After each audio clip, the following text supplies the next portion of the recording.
মাসি, ও মাসি, আমি বাইরে খেলতে যাচ্ছি। ভাতটুকু তো খেয়ে যা রে মা, না খেয়ে খেলতে গেলে তুই যে কোনো সময় অসুস্থ হয়ে যাবি। এই নে ভাতটুকু খেয়ে নে। না না না, আমি তোমার কোনো কথাই শুনবো না। কেন রে মা, তুই তোর মায়ের কথা শুনবি না কেন? না বাবা, ওই মাসি তো আমার মা নয়। আমার মা তো আমাকে দেখে অনেক দূরে চলে গেছে। আমি আমার মা ছাড়া অন্য কাউকে মা দেখতে পারবো না। এই কথা বলে টুকি বাইরে খেলতে চলে যায়। আর টুকির কথায় কষ্ট পেয়ে টুনি বলে, টুকি আমাকে কোনোদিনও মা বলে ডাকবে না টোনা। আমি হয়তো ওর মায়ের মতো আদর ভালোবাসা দিতে পারছি না টোনা, পারছি না। কেঁদো না টুনি, টুকি তো এখনো অনেক ছোট, তাই হয়তো মুন্নিকে মন থেকে ভুলে যেতে পারছে না। কিন্তু তুমি কোনো চিন্তা করো না, ও একদিন ঠিক তোমাকে মন থেকে মা হিসেবে মেনে নিবে, দেখো।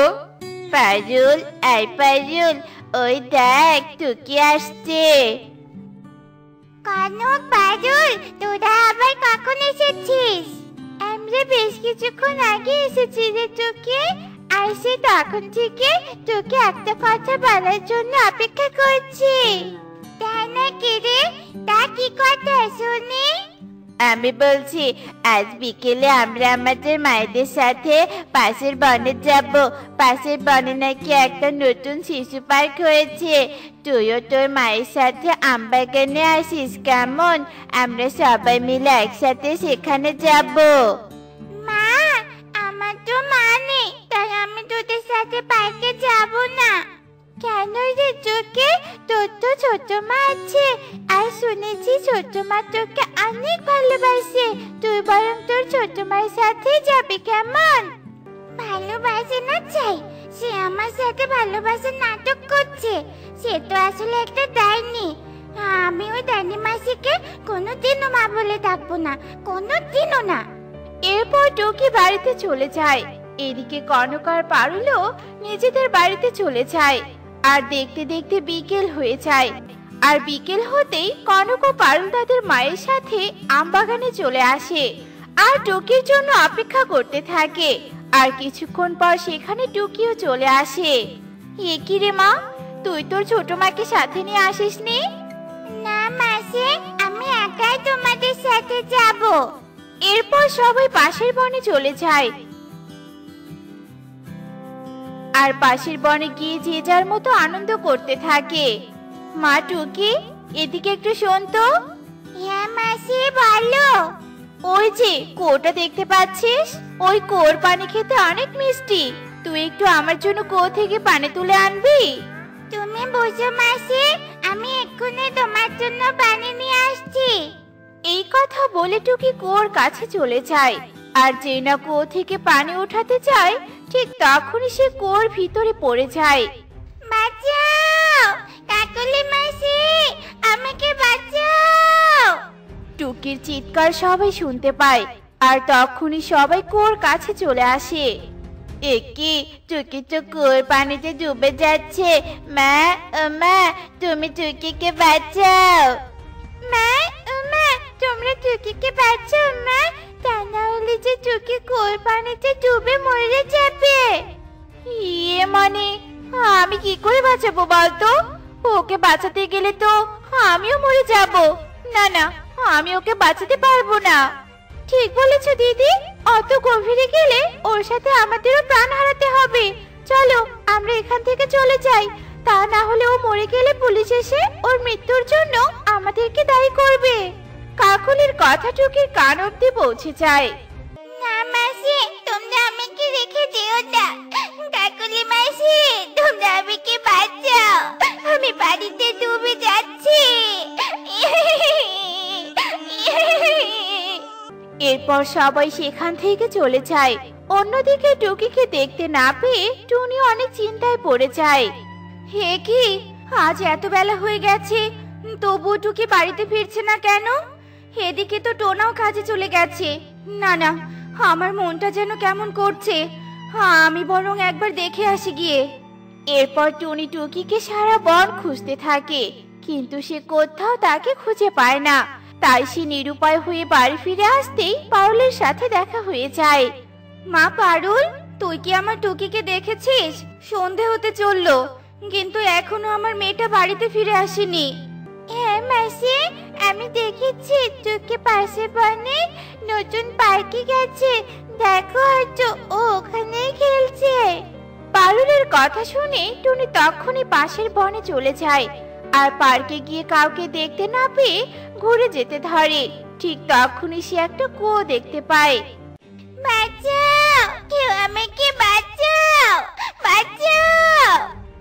ওই তো আমার টুকির গলার আওয়াজ শোনা যাচ্ছে, কিন্তু আওয়াজটা তো কুয়োর ভিতর থেকে আসছে। তার মানে না, এ হতে পারে না। আমি আসছি রে মা, আমি আসছি। এই কথা বলে টুনি কুয়োর কাছে চলে যায় আর টুকিকে কুয়োর পানিতে হাবুডুবু খেতে দেখে সেও কুয়োতে লাফ দেয় আর টুকিকে পানি থেকে তুলে অনেক কষ্টে উপরে তুলে আনে। একে মাসি, তুমি নাকি আমাকে মারতে চাও? তাহলে আমাকে তুমি বাঁচালে কেন? এসব তুই কি বলছিস রে মা? আমি তোকে কেন মারতে চাইবো? তুই তো আমার মেয়ের মতো, তোকে আমি আমার নিজের মেয়ের মতো ভালোবাসি। কিন্তু তোকে কে বললো যে আমি তোকে মেরে ফেলবো? ভয় পাস না রে মা, বল আমাকে কে বলেছে? তাহলে শোনো, তুমি যেদিন আমাদের বাড়িতে এলে সেদিন আমি কনকের বাড়িতে গিয়েছিলাম। কনক, কনক, বাড়িতে আছিস? না রে, কনক তোর বাবার সাথে বাজারে গেছে। কিছু বলবি নাকি? এই নাও মাসি, আমি তোমাদের জন্য মিষ্টি নিয়ে এসেছি। আজকে আমার ছোট মা এসেছে। বাবা বলেছে ছোট মা আমাকে অনেক ভালোবাসবে।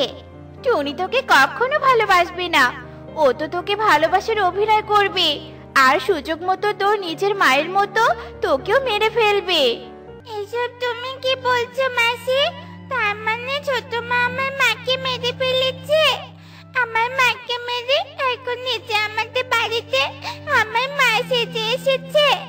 না, তা আমি হতে দেব না। আমি কখনোই তাকে মা হিসেবে মেনে নিব না। কাকুলি দিদি তোকে এই মিথ্যে কথাটা কেন বলেছে তা আমাকে জানতেই হবে রে মা। চল আমার সাথে চল।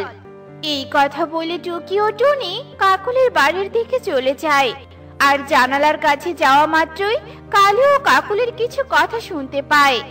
ওকে তোমরা না বাঁচিয়ে ভালোই করেছো কাকুলি। আজ হোক কাল হোক মুন্নির মতো ওকেও আমরা পৃথিবী থেকে বিদায় করে দিতাম। কেননা টোনার পরিবারকে ধ্বংস করা না অবধি আমাদের অপমানের যন্ত্রণা মিটবে না। ঠিক বলেছো কালু, সামান্য দুটো গাছের আম চুরি করেছিলাম বলে টোনা কিনা মোড়ল বাবুকে বলে দিল, আর মোড়ল বাবু আমাদেরকে চুরির অপবাদে 1 বছর জেলের ভিতরে রেখে দিল। আর এজন্য আমরা টোনার পরিবারকে শেষ করে দেওয়ার সিদ্ধান্ত নিয়েছিলাম। শোনো কালু, এতক্ষণে হয়তো টুকি পানিতে ডুবে মারা গেছে। এখন শুধু টোনাকে মেরে ফেলতে হবে। টোনাকে মারতে পারলেই আমাদের প্রাণ জুড়াবে। শুনতে পেয়েছিস তোর মায়ের আসল খুনিকে? হ্যাঁ ছোট মা, আমি সব কথা শুনতে পেয়েছি, কিন্তু ওরা তো বলছে ওরা আমার বাবাকেও মেরে ফেলবে।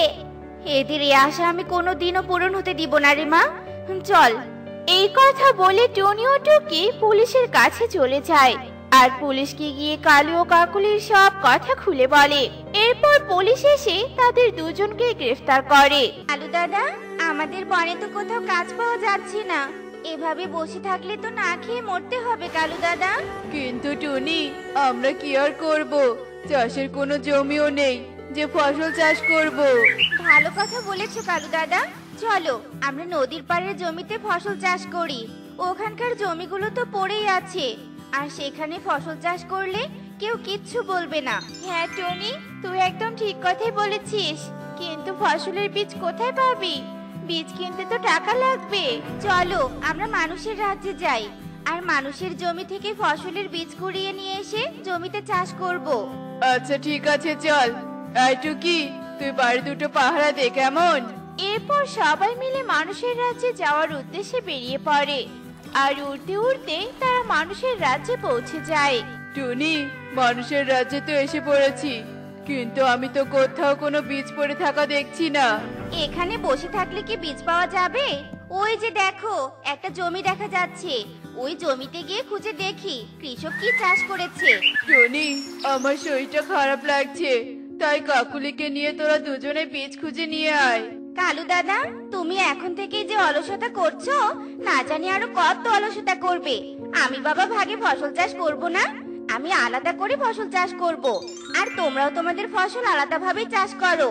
কিন্তু টুনি, আমরা তো ফসল কখনো চাষ করিনি, তাই আমাদের কোনো অভিজ্ঞতা নেই। এবার তোর সাথে চাষ করে সবকিছু শিখে নেই, তারপর আলাদাভাবে ফসল চাষ করব। আচ্ছা ঠিক আছে, চলো।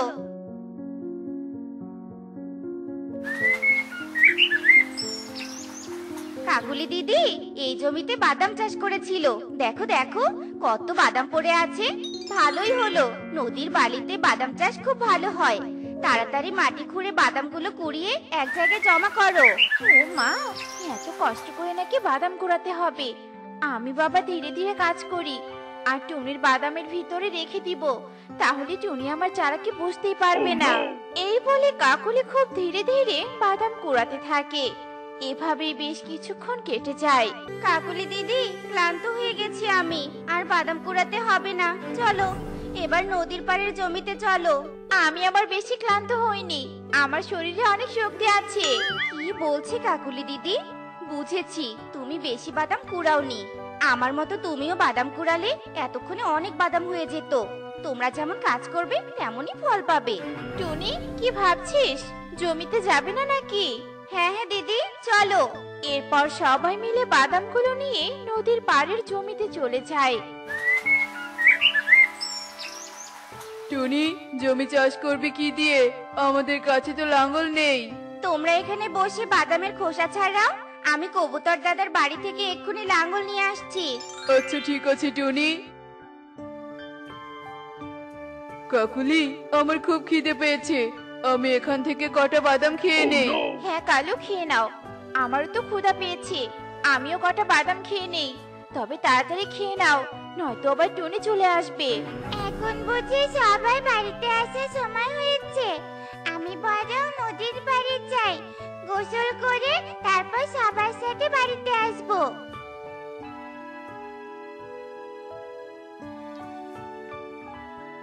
একে কাকুলি মাসি, কালু আঙ্কেল, তোমরা বাদামগুলো খাচ্ছ কেন? তাহলে ফসল কি করে চাষ করবে? আরে, সব বাদাম তো খাইনি, একটা বাদাম খেয়ে টেস্ট করলাম যে এই বাদামের জাত কেমন। তা তুই বাড়ি ছেড়ে এখানে এসেছিস কেন? তাড়াতাড়ি বাড়িতে যা, নয়তো চোর ঢুকে তোদের আর আমাদের সবকিছু চুরি করে নিয়ে যাবে। একে মা টুকি, বাড়ি ছেড়ে তুই এখানে কেন এসেছিস? আমাদের বাড়িতে যেতে অনেক দেরি হবে, তুই এক্ষুনি বাড়িতে যা মা। আচ্ছা ঠিক আছে মা, আমি তাহলে গোসল করে বাড়িতে যাই। টুনি, তুই জমিটা চাষ করে দে, আর আমরা তাড়াতাড়ি বাদামের খোসা ছাড়াচ্ছি। কিন্তু এতক্ষণে এতটুকু খোসা ছাড়িয়েছো? এভাবে ধীরে ধীরে কাজ করলে তো রাত হলেও কাজ শেষ হবে না।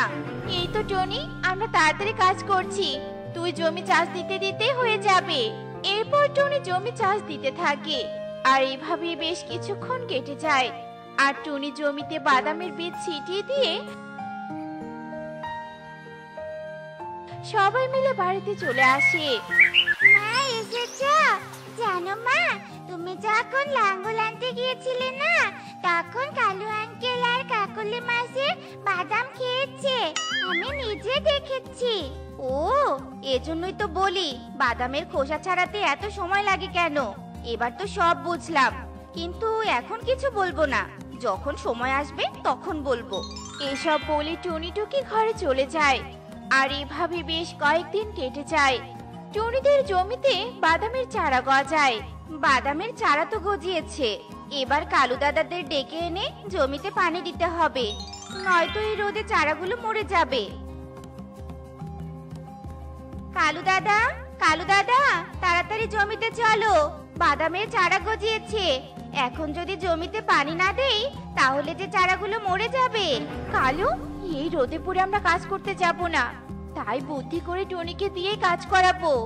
হ্যাঁ কাকুলি, তুমি একদম ঠিক বলেছো, আমার মাথায় কোনো বুদ্ধি আসছে না। তুমি কোনো বুদ্ধি করে টুনিকে কিছু একটা বলো।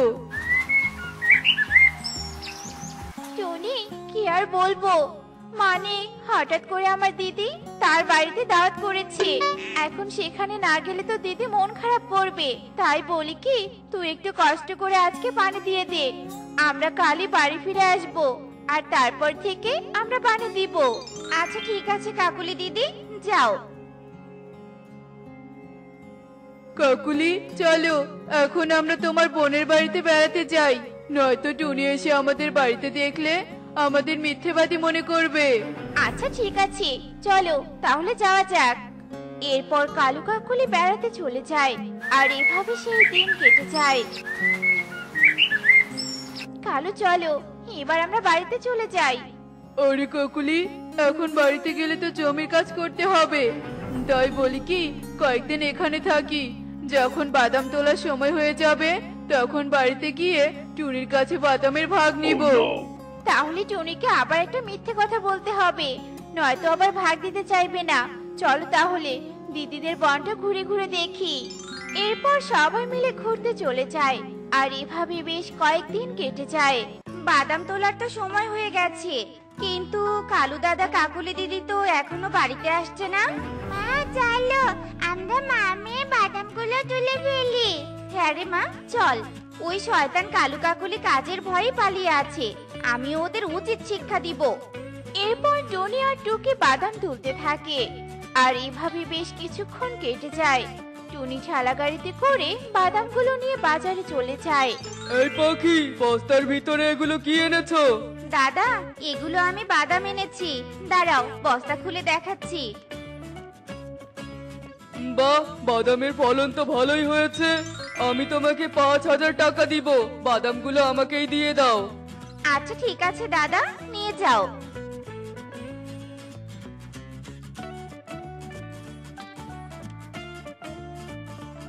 মা, আজ এত কিছু নিয়ে এসেছো, আমরা আজ মজা করে খাবার খাবো। টাকার জন্য কতদিন থেকে অনেক কষ্ট করেছি, আজ তো বাদাম বিক্রি করে অনেক টাকা পেয়েছি, তাই আজ অনেক খাবার নিয়ে এলাম রে মা। চল এখন তো নানু বাড়িতে যাই, নয়তো কালু কাকুলি বাড়িতে এসে আমার কাছে টাকাগুলো কেড়ে নিবে। হ্যাঁ মা, তাই চলো। এরপর টনি ও টুকি তাদের কিছু জিনিসপত্র নিয়ে পাশের বনের উদ্দেশ্যে রওনা দেয়, আর কিছু দূর যেতেই সুখীর সাথে দেখা হয়ে যায়। কি রে টনি, কোথায় যাচ্ছিস? মায়ের বাড়িতে বেড়াতে যাচ্ছি সুখী দিদি। তা তোদের ভাগের বাদাম চাষ কেমন হয়েছে?